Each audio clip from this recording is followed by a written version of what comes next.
Divorce পেপারটা sign করার শেষ মুহূর্তে আমি আমার স্বামী আরিশের দিকে তাকালাম, এই আশায় হয়তো সে এক্ষুনি বলে উঠল, সাইন করো না মুগ্ধ, সাইন করো না, আমি তোমাকে ভালোবাসি, এসব মিথ্যে।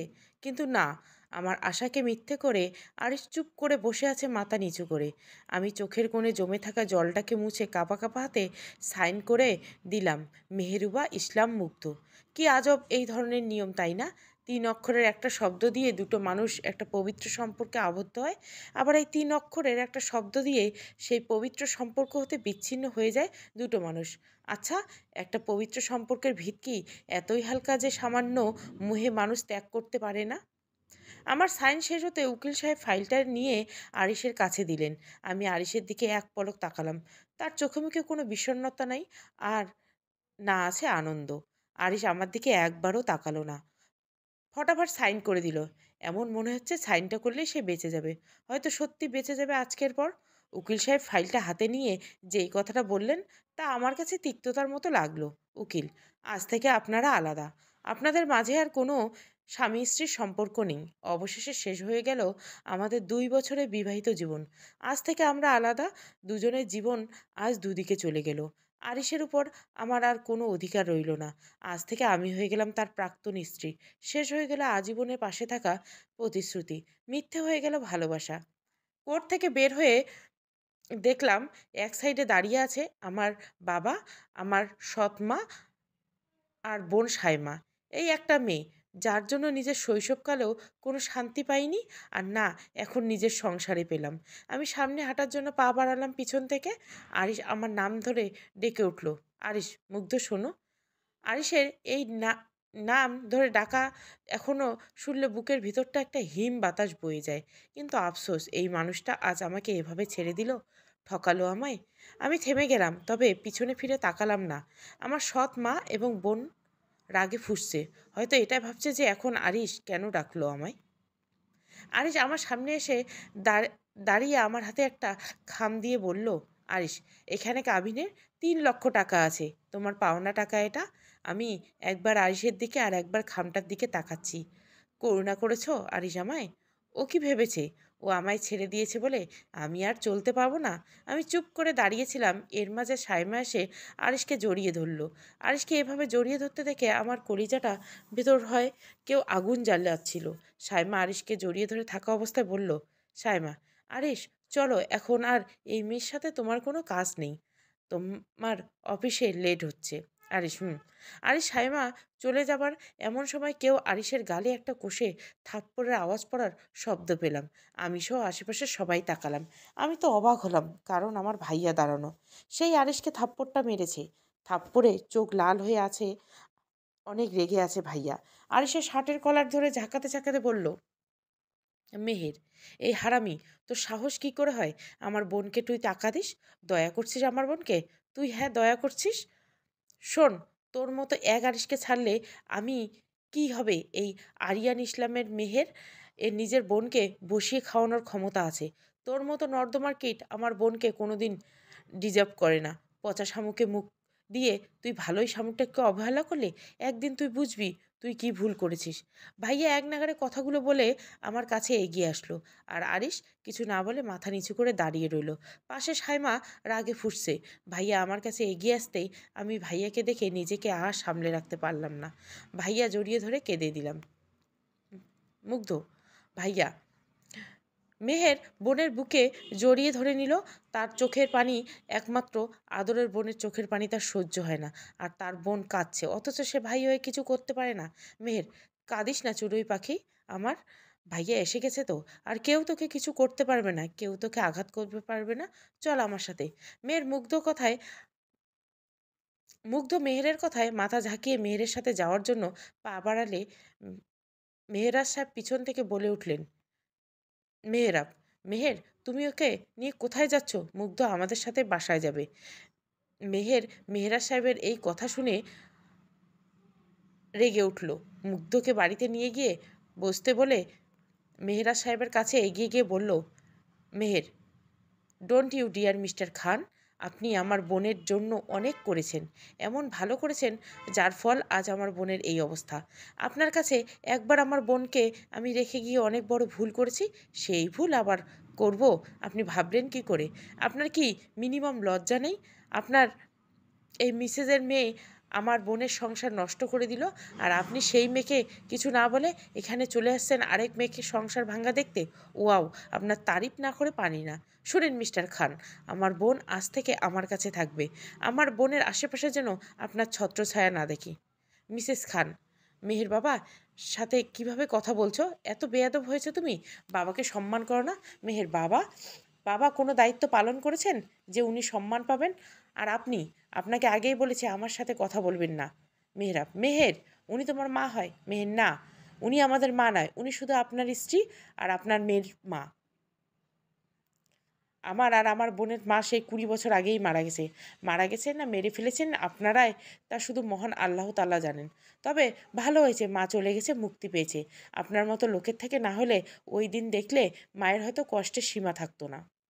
কথাগুলো বলে মেহের চলে আসলো। মুগ্ধ এতক্ষণ ধরে গাড়িতে বসেই ছিল আর কান্না করছিল। ভাইয়াকে আসতে দেখে চোখের পানি মুছে নিল। মেহের গাড়িতে বসে বোনের দিকে তাকালো। চোখ মুখ লাল হয়ে গেছে কাঁদতে কাঁদতে। মেহের কিছু না বলে গাড়ি স্টার্ট দিল। মেহেরুবা ইসলাম মুগ্ধ, বাবা মায়ের ছোট মেয়ে, হালকা শ্যামবতী, তবে অনেক মায়াবী তার মুখ। মুগ্ধরা দুই ভাই বোন, মেহের আর মুগ্ধ। মুগ্ধের মা মেহেরজাবিন ইসলাম মুগ্ধের বয়স যখন 4 আর মেহেরের বয়স তখন 5, তখন একটা গাড়ি অ্যাক্সিডেন্টে তিনি মারা যান। অ্যাক্সিডেন্টের সময় মুগ্ধ তার মায়ের সাথে ছিল। নানু বাড়ি থেকে ফেরার পথে এই দুর্ঘটনা ঘটে। ভাগ্যক্রমে মুগ্ধ বেঁচে যায়, তার মাকে বাঁচানো যায়নি। মেহের তখন তার বাবার সাথে বাসায় ছিল। ঘটনা শুনে তারা তৎক্ষণাৎ হাসপাতালে গেলেও মেহেরজাবিনকে জীবিত পায়নি। মেহের মাকে জড়িয়ে সে কি কান্না, আর মুগ্ধ তো মাথায় হালকা ব্যথা পাওয়ার কারণে অজ্ঞান হয়ে যায়। মেহেরজাবিনকে মাটি দেওয়ার আগে একবার মুগ্ধকে দেখানো হয়। মুগ্ধ এত অল্প বয়সে মায়ের শোকটা মেনে নিতে পারেনি বলে অজ্ঞান হয়ে যায়। মেহেরের নানা বাড়ির সবাই বলেছিল এটা কোনো দুর্ঘটনা হতে পারে না, কারণ পুলিশ ইনভেস্টিগেশন করে পেয়েছিল গাড়িতে ব্রেক কেউ ইচ্ছে করে নষ্ট করেছিল। তাই তারা পুলিশকে দিয়ে এই বিষয়ে তদন্ত চালিয়ে যেতে বলে, কিন্তু পুলিশ আর কোনো প্রমাণ হাতে পায়নি বলে কেস বন্ধ করে দেয়। মুগ্ধ মাকে হারিয়ে সারাদিন কান্না করত, তাই তাকে আর মেহেরকে মামা রা তাদের কাছে নিয়ে গেল। তারা মুগ্ধ মেহেরকে দেখাশোনা করতে লাগলো। এভাবে এক এক বছর পর মেহেরেরা বিয়ে করে আনলেন সালমাকে। সালমা ছিলেন মেহেরজাবিনের বান্ধবী। সবাই অনেকটা অবাক হয়েছিল। তবে মেহেরাব জানিয়েছিল সে মুগ্ধ আর মেহেরের জন্য সালমাকে বিয়ে করেছে, তাদের দেখাশোনা করার জন্য সালমাকে আনা। বিয়ের পরেই মেহেরাব মুগ্ধ আর মেহেরকে নিজের কাছে আনতে চায়। মেহের সাফ জানিয়ে দেয় সে যাবে না, কিন্তু মুগ্ধ ছোট থাকা তাকে জোর করে নিয়ে যায় তার বাবা। মুগ্ধের প্রথম প্রথম ছোট মায়ের সাথে থাকতে কষ্ট হতো, কিন্তু সে আস্তে আস্তে সে মানিয়ে নিল। আর ছোট মাও তাকে অনেক আদর যত্ন করত। কিন্তু মুগ্ধ জানতো না এই ভালোবাসা যত্ন সব ছলনা। মুগ্ধের যখন 7 বছর, ছোট মায়ের কোল জুড়ে এলো সাইমার অগত্যা। সাইমার দায়িত্ব এসে পড়লো মুগ্ধের ঘাড়ে। অতটুকু বাচ্চা মেয়ে যার নিজের এখন হেসে খেলে বেড়ানোর কথা, তাকেই এখন একটা বাচ্চা সামলাতে হচ্ছে। সাইমাকে সামলানোর পাশাপাশি বাড়ির সকল কাজ তাকে করতে হতো। সাইমা হবার পর ছোট মা পাল্টে গেল। যে আগে তাকে একটু বকা দিত না, এখন বকা তো দেয়, সাথে সাথে মায়ের খায় সে। আর বাবা, সে তো নিজের ছোট মায়ের হাতে দেওয়া পর তার কোনো খোঁজই নেয়নি। আগে যেই বাবা তার সাথে করে কত খেলতো বেড়াতো, নিজেই যেত, আর সেই বাবা তার কত পর হয়ে গেছে। তার পুরো দুনিয়া জুড়ে শুধু ছোট মা আর সাইমা। এভাবে মুগ্ধের জীবন চলে যেতে লাগলো। মুগ্ধ পড়াশোনার পাশাপাশি বাড়ির সকল কাজে দক্ষ হয়ে উঠল। মুগ্ধের নানা বাড়ির সাথে তেমন যোগাযোগ করতে দেওয়া হতো না। মুগ্ধ আর তার ভাই মেহেরের সাথে কথা বলতে পারতো না। লুকিয়ে লুকিয়ে খুব কান্না করতো সে তার ভাইয়ের জন্য। সাইমাকে ছোট থেকে মুগ্ধ লালন পালন করলেও সাইমা তাকে ছোট থেকে দেখতে পারে না। সবসময় মায়ের কাছে মিথ্যে নালিশ করে মার খাওয়ায় তাকে। মুগ্ধ শুধু রাতে আধারে বসে চোখের পানি বিসর্জন দেয়। মুগ্ধের মাধ্যমিক পরীক্ষার পর ছোট মা জানিয়ে দেয় তারা আর তার লেখাপড়ার খরচ বহন করতে পারবে না।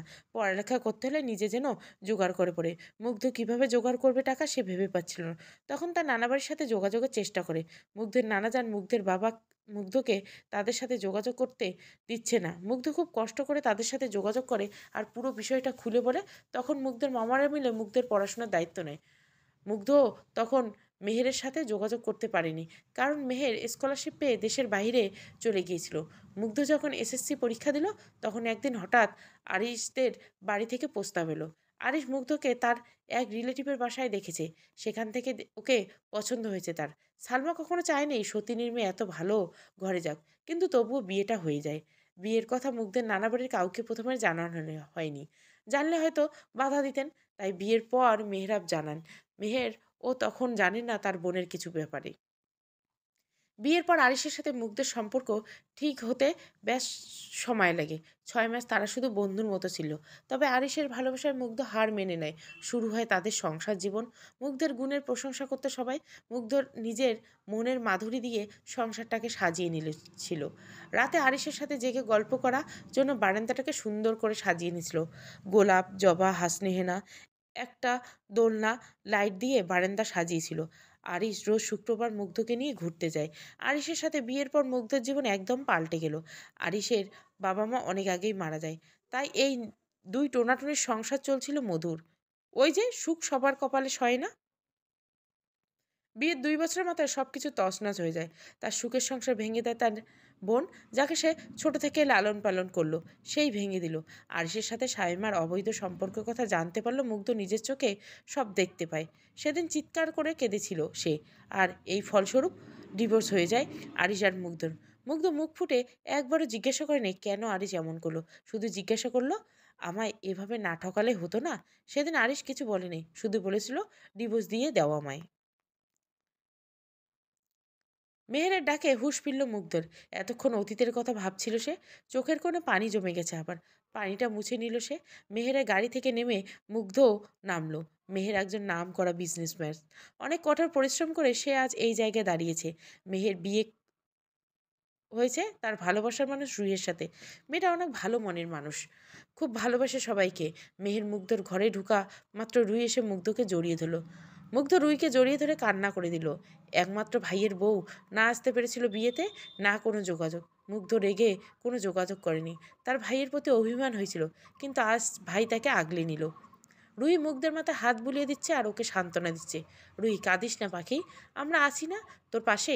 আমরা আছি, কাঁদিস না। মুগ্ধ, ভাবিপু, সব শেষ হয়ে গেল, আমার জীবনটা পুরো এলোমেলো হয়ে গেল। রুহি, কিচ্ছু হয়নি, কাঁদিস না। মেয়ের, রুহি, চড়ুই পাখিকে নিয়ে রুমে যাও, ওকে কিছু খাইয়ে দাও, সারা সকাল কিছু খায়নি।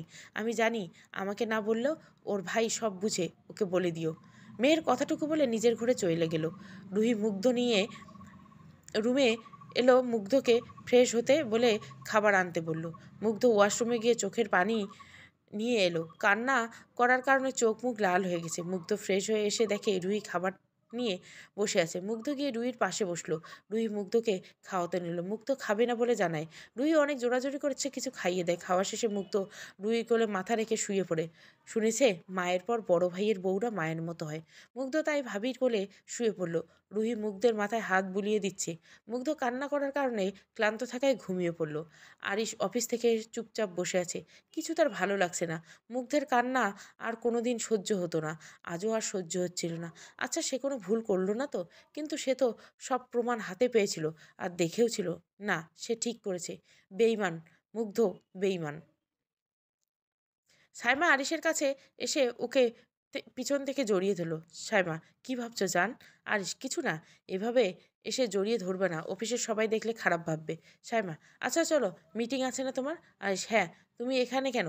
আজ তোমার ক্লাস নেই? সাইমা, আছে, এই যে এখনই যাব। আরিশ, যাও তাহলে। সাইমা, ওকে, বাই, লাভ ইউ জান। আরিশ চুপ। সাইমা চলে গেল আর আরিশ তার মিটিংয়ে গেল। বিকালে মুগ্ধের ঘুম ভাঙলো। আস্তে করে উঠলে বসলো। শরীরটা এখন কিছুটা হালকা লাগছে। মুগ্ধ উঠে ফ্রেশ হয়ে নিচে গেল। দেখলে মেহের বসে আছে। মেহের মুগ্ধকে দেখে ওর পাশে এসে বসতে বলল। মুগ্ধ গিয়ে বসে পড়ল ওর পাশে। রুহি রান্নাঘরে চা বানাচ্ছে। মুগ্ধের পছন্দ আদা লেবুর চা। চা নিয়ে এসে মুগ্ধ মেহেরকে দিল। চা খেয়ে মুগ্ধের আরও ভালো লাগছে। এই চাটা তাকে অনেক ফ্রেশ দেয়। মেহের বোনের দিকে তাকিয়ে ওকে বলল, মেহের, চড়ুই পাখি, এই তো এত বছরে তোর কি আমার কথা একটু মনে পড়েনি? মুগ্ধ ভাইয়ের প্রশ্নে একটু অবাক হয়নি। সে জানে তার এই ভাইটা এই প্রশ্নটা করবে, তাই সে বাসা থেকে উঠে মেহেরের কাছে গিয়ে হাঁটু গেড়ে বসে কোলে মাথা রেখে বলতে লাগলো, তোমাকে কি করে ভুলবো বলো ভাইয়া, তোমার কথা আমার সব সময় মনে পড়তো। কিন্তু ওই লোকটা আমার তোমার সাথে নানুদের সাথে যোগাযোগ করতে দিত না। ছোট মায়ের অত্যাচার সহ্য করতে পারতাম না, তখন কাঁদতাম। মাকে তোমাকে খুব মনে পড়তো। জানো ভাইয়া, মাঝে মাঝে ইচ্ছে করতো পালিয়ে যাই, তোমার সাথে খুব কথা বলতে ইচ্ছে করতো। কিন্তু তুমি নাকি স্কলারশিপ পেয়ে বাইরে চলে গিয়েছিল, তাই অনেক অভিমান হয়েছিল।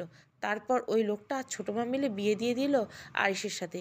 ভেবেছিলাম হয়তো এখন একটু সুখেই থাকবো, কিন্তু আমার মতো অভাগীর কপালে সুখ নেই রে ভাইয়া, সুখ নেই।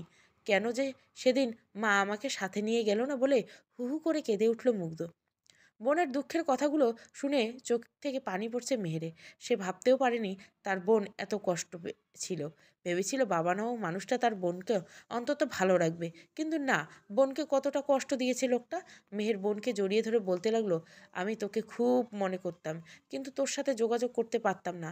নানু মামুদের জিজ্ঞাসা করলে বলতো তারা কল করে, কিন্তু ওই লোকটা তোর সাথে কথা বলতে দেয় না। আমি রাগে দুঃখে আর কল দিতে না করতাম। এরপর পড়াশোনায় মন ডুবিয়ে দিলাম। ভালো রেজাল্ট, স্কলারশিপ পেয়ে চলে গেলাম দেশের বাইরে। আমি ভাবলাম ওই লোকটা তোকে ভালো রেখেছে, কিন্তু আমি তো পুরো ভুল। আমি তোকে আর কোনোদিন ওই লোকের কাছে যেতে দিব না। তুই আমার সাথে থাকবি আর আমাকে ক্ষমা করে দেই।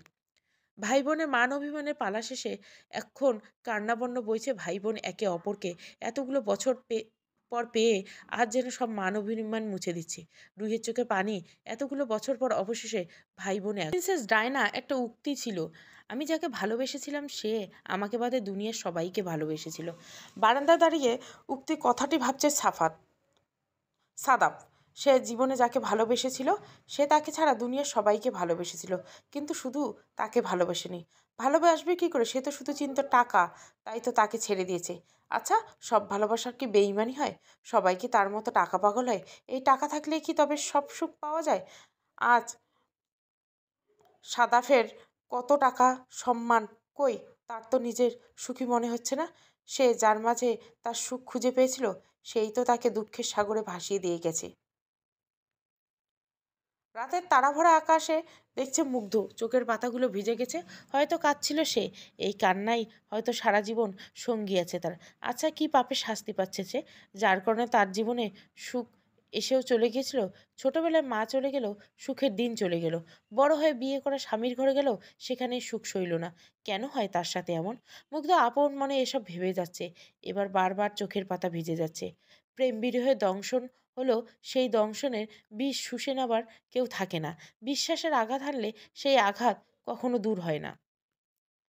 রুহি মুগ্ধকে খাবার খেতে ডাকার জন্য রুমে এসে দেখে মুগ্ধ জানলার ধারে দাঁড়িয়ে কাঁদছে। রুহিকে আসতে দেখে মুগ্ধের কাছে গিয়ে ওর কাঁধে হাত রেখে মুগ্ধ পিছনে ঘুরে দেখে রুহি। রুহি জড়িয়ে ধরে কান্নায় আবারও ভেঙে পড়ে মুগ্ধ। মুগ্ধ, ভাবিপো, আমার সাথে কেন এমন হলো ভাবিপো? আমার কপালটা কেন এত খারাপ? আরিস কেন আমায় এভাবে ঠকালো? সাইমা, যাকে আমি ছোট থেকে নিজের কোলে পিঠে মানুষ করলাম, সে আমার সংসারটা নষ্ট করে দিল ভাবিপু। কেন হলো আমার সাথে? রুই মুগ্ধকে শান্ত করার চেষ্টা করছে আর বলছে, রুই কাঁদিস না পাখি, তুই কাঁদলে আমাদের অনেক কষ্ট হয় রে। এই দুনিয়ায় কেউ কাউকে ঠকিয়ে সুখী হতে পারে না। একদিন না একদিন আল্লাহ তাআলা তার শাস্তি তাকে দেয়। তোর সাথে যারা এরকম করেছে তারা দেখিস তাদের শাস্তি পাবে, দেখিস। তুই কাঁদিস না ভাইয়া, আমি আছি না তোর পাশে। রুই মুগ্ধকে শান্ত করে খাবার টেবিলে নিয়ে গেল। আজকে মুগ্ধের পছন্দের শুটকি মাছ, খিচুড়ি, আলু চোখা আর মুরগি রান্না হয়েছে। মেহের আজকে নিজ হাতে বোনকে খাইয়ে দিবে। মেহের, চুড়ি পাখি নিয়ে হা কর। মুগ্ধ আজ এতগুলো বছর পর ভাইয়ের হাতে খাচ্ছে, আনন্দে তার চোখের পানি এসেছে। সেই ছোটবেলায় মেয়ের এভাবে খাইয়ে দিত, দুই ভাই বোনের ভালোবাসা দেখার মতো ছিল। মুগ্ধ, ভাইয়া এখন তুমি হা করো। মেহের মুগ্ধের হাত থেকে খেতে লাগলো। দুজন দুজনকে খাইয়ে দিচ্ছে। খাওয়া এক প্রান্তে মুগ্ধ মেহেরকে জিজ্ঞাসা করলো, মুগ্ধ, আচ্ছা ভাইয়া, তুমি আমাকে চড়ুই পাখি ডাকো কেন? মেহের, কারণ তুই চড়ুই পাখির মতো তাই। তোর চোখ দুটো চড়ুই পাখির মতো, আর সারাদিন তুই চড়ুই পাখির মতো চুই চুই করে হিহি। মুগ্ধ, কি আমি চড়ুই পাখির মতো চুই চুই করি? আর তুমি কি করো? হ্যাঁ, তুমি তো লেজ ছাড়া পাতি বানর, সারাদিন খালি লাফাও। মেহের, বউয়ের সামনে আমার ইজ্জত এভাবে মেরে দিস না, ধম্মে সইবে না। মুগ্ধ, ইস, আইছে ভাবিপু জানে তুমি লেজ ছাড়া বানর, তাই না ভাবিপু? একদম ঠিক বলছিস পাখি, সারাদিন খালি এদিক ওদিক লাফালাফি করে। মেহের, শেষে তুমিও? হাই জীবনটা বেদনা। রুহি ও মুগ্ধ হে হে। এভাবে দুষ্টামি করে খাওয়া শেষ হলো তাদের তিনজনের। খাওয়া শেষ করে রুহি এক গ্লাস গরম দুধ খেতে দিয়ে মুগ্ধকে, মুগ্ধ দুধটুকু খেয়ে শুয়ে পড়ল। শরীরটা তার ভালো লাগছে না বলে অল্পতে চোখে ঘুম নেমে এলো। মেহেরাব সাহেবের চোখে আজ ঘুম নেই। কেন জানি খুব কষ্ট হচ্ছে মেয়েটার জন্য। তার নিজের মেয়ের ঘর তার আরেক মেয়ে ভেঙে দিল, এটা সে মেনে নিতে পারছে না। হাজার হোক ছেলেমেয়ে দুটোকে সে খুব ভালোবাসে। ছেলেটা যে সেই পর হলো, আজও তার সাথে ঠিকভাবে করে কথা বলে না। মেয়েটা তার কাছে থেকেও না থাকার মতো ছিল। অবশ্য সেও মেয়ের তেমন খোঁজ খবর নেয়নি। আজ সায়মা তার জীবনটা নষ্ট করে দিল। সায়মা এতে কোনো ভ্রুক্ষেপ নেই। তার মেয়ে এত নোংরা একটা কাজ করলো আর সে কিছুই বলল না, শুধু সুন্দর আরামে ঘুমাচ্ছে। মেহরাব এখন বুঝতে পারছে আর আরিসের সাথে বিয়ে দিয়ে সে তার ওইটুকু মেয়ের জীবন নষ্ট করে দিয়েছে নিজ হাতে। সেদিন যদি সে রাজি না হতো আজ তাহলে তার মেয়েটার জীবনটা এভাবে নষ্ট হতো না। আজ হাহাকার করছে তার বুকের ভিতর। রাত ৩টায় ঘরে ফিরছে আরিস। সারা রাত ডিস্কোতে ছিল সায়মার সাথে। অনেক বেশি ড্রিঙ্ক করেছে, এসেছে সে, হাঁটতে পারছে না। তাই সায়মা তাকে নিয়ে এসেছে। আরিসকে বেডে শুয়ে দিয়ে সায়মা তার পাশে বসলো। আরিসের কপাল থেকে চুলগুলো সরিয়ে দিয়ে কপালে আঙ্গুল ছুঁয়ে দিচ্ছে আর বলছে, সায়মা বড্ড বেশি বোকা তুমি আরিস। তাই তো আমার পাতা জালে পা দিলে। কি করব বলো? সহ্য হতো না তোমাকে ওই মুগ্ধর সাথে। তুমি সবসময় মুগ্ধ মুগ্ধ করতে। শুধু তুমি না, ছোট থেকে সবাই ওই মুগ্ধকেই চায়, আমাকে কেই চায় না। তাই তো ওকে আমার সহ্য হয় না। তাই তো আমি মনে মনে ঠিক করে নিয়েছিলাম যে ওকে কোনোদিন আমি সুখী হতে দিব না। আমার ইচ্ছেতেই তোমাদের বিয়ে হয়েছিল ওর সাথে। আর এখন আমার ইচ্ছেতেই তোমাদের আমি আলাদা করে দিলাম। ওই বেচারি জানেই না কিছু। ইস কি কষ্টটা নেয় পাইছে। এটাই আমি চেয়েছিলাম। আর আমি সাকসেসফুল। সাইমা আরিশকে ভালোভাবে রেখে চলে আসলো। এখানে একটা বড় কাজ বাকি, সেটা করলো সে রকদম সাকসেসফুল। সকালে তাড়াতাড়ি ঘুম ভেঙে যায় মুগ্ধের। উঠে ফ্রেশ হয়ে নামাজ পড়ে নেয় সে। মনকে শান্ত রাখার জন্য একটা বড় ওষুধ হলো নামাজ। নামাজ পড়লে মনটা একদম ভালো হয়ে যায়, শরীরটা ফুরফুরে লাগে। মুগ্ধ উঠে রান্নাঘরের দিকে যায়। আজকে সে নিজে হাতে ভাইয়ের জন্য আলুর পরোটা আলুর দম বানাবে। মুগ্ধ সব জায়গা যাই জোগাড় করে বানানো শুরু করলো নাস্তা। রুই উঠে দেখে মুগ্ধকে দেখে অবাক। রুই, এ কি তুমি রান্নাঘরে? কি করছিস পাখি? মুগ্ধ, নাস্তা বানাচ্ছি ভাবিপু। রুই, নাস্তা বানানোর জন্য আমি ফুলি তো আছি, তুই কেন কষ্ট করে এসব করতে গেছিস? মুগ্ধ, ভাবিপু, কেন? কোনো কষ্ট না, আমি ভাইয়ের জন্য এগুলো বানাচ্ছি। ভাইয়ের এগুলো অনেক পছন্দ। রুই, জানি, কিন্তু তোর ভাই শুনলে রাগ করবে। সে বাসায় কাজের লোক থাকার পরেও তুই রান্নাঘরে আসিস। মুগ্ধ, কিচ্ছু হবে না, তুমি চিন্তা করো না। রুই আর কিছু না বলে, সে জানে লাভ নেই। তাই সে মুগ্ধকে হাতে হাতে সাহায্য করতে লাগলো। নাস্তার টেবিলে আজ নতুন নাস্তা দেখে অবাক মেহের। কত বছর পর আলুর পরোটা আলুর দম দেখলো সে। এই খাবারগুলো মায়ের হাতের খুব প্রিয় ছিল তার। মা চলে যাওয়ার পর এগুলো সে মুখে দিত না। রুই বানাতে চাইলেও বানাতে না করতো। আজ এগুলো দেখে সে অবাক হয়। রুই, অবাক হওয়ার কিছু নেই পাখি, এগুলো তোমার জন্য বানিয়েছে। মেহের, চুড়োই পাখি কেন রান্নাঘরে গেলি? তুই বাসায় কাজের লোক আছে না? মুগ্ধ, কাজের লোক আছে আমি জানি, কিন্তু আমি তোমাকে আমার হাতে এগুলো বানিয়ে খাওয়াবো বলেই বানিয়েছি। আমি জানি আম্মু মারা যাওয়ার পর থেকে তুমি এগুলো খাও না। তোমার খুব পছন্দের খাবার এটা। মেহের কিছু না বলে খাওয়া শুরু করলো। একদম মায়ের মতো বানিয়েছে মুগ্ধ। মাশা আল্লাহ, তার বোন শুধু দেখতেই মিষ্টি না, হাতের সব কাজকর্ম মাশা আল্লাহ। মেহের আজ অনেক দিন পর পেট ভরে নাস্তা করলো। খাওয়ার শেষে মেহের মুগ্ধের দিকে তাকিয়ে বলল, মেহের, কাল থেকে তুই কলেজে যাবি। আমি তোর নিউ কলেজে অ্যাডমিশন নিয়ে নিয়েছি। আগামীকাল থেকে ক্লাস। মুগ্ধ, কি কলেজ? এর ভিতরে তুমি কলেজে অ্যাডমিশন করিয়ে দিলে ভাইয়া? মাত্র তো ডিভোর্স হলো, এখনই বাইরে গেলে লোকে খারাপ ভাববে। মেয়ের, সো হোয়াট, কে কি ভাবলো তাতে তোর মাথা ঘামাতে হবে না। তোর এই ভাই যখন আছে তখন তোর টেনশনের দরকার নেই। আগামীকাল থেকে তোর ক্লাস, এটাই ফাইনাল। ভাইয়া? ও অস্তিত্বতা বুঝতে পেরে বোনের হাত দুটো ধরে বলল মেহের, যেখানে একটা শেষ হয় সেখান থেকে একটা নতুন শুরু হয়, শেষ থেকে শুরু হয় নতুন কিছুর। তোর জীবনে আরিশের অধ্যায় শেষ, এখন তোর জীবনে নতুন অধ্যায় শুরু। তুই দুনিয়াকে দেখিয়ে দিবি ডিভোর্স হলেও সেই নারী সব পারে। কি পারবি না চুড়ে পাখি? মুগ্ধ, ভাইয়া পারবো। মেহের, এই তো আমার লক্ষ্মী বোন। বিকালে রুহি আর মুগ্ধ একটু বাইরে থেকে এসেছে মুগ্ধের কিছু দরকারি জিনিস নিতে। তখন পাড়ার কিছু মহিলা মুগ্ধকে দেখে কানাঘুষো শুরু করে ব্যাস জোরে জোরে বলতে লাগলো। প্রথম জন, দেখেছো ভাবি ননদ, রুহিয়ের ননদ শুনেছি কাল ডিভোর্স দিয়ে স্বামীকে ভাইয়ের এখানে এসেছে। কি মেয়ে দেখেছেন, স্বামীকে ছেড়ে ভাইয়ের কাঁধে উঠেছে। দ্বিতীয়জন, আরে ভাবি, এসব মেয়ে কি আর সংসারী হয় নাকি?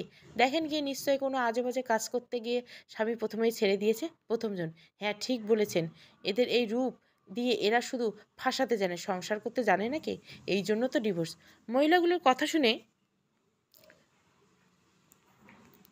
লজ্জায় ঘৃণায় মুগ্ধের চোখে পানি এসে গেছে। এই বিষয়টা বিষাক্ত দাগ যেন নামের পাশে এসে লাগবে সে কল্পনাও করেনি।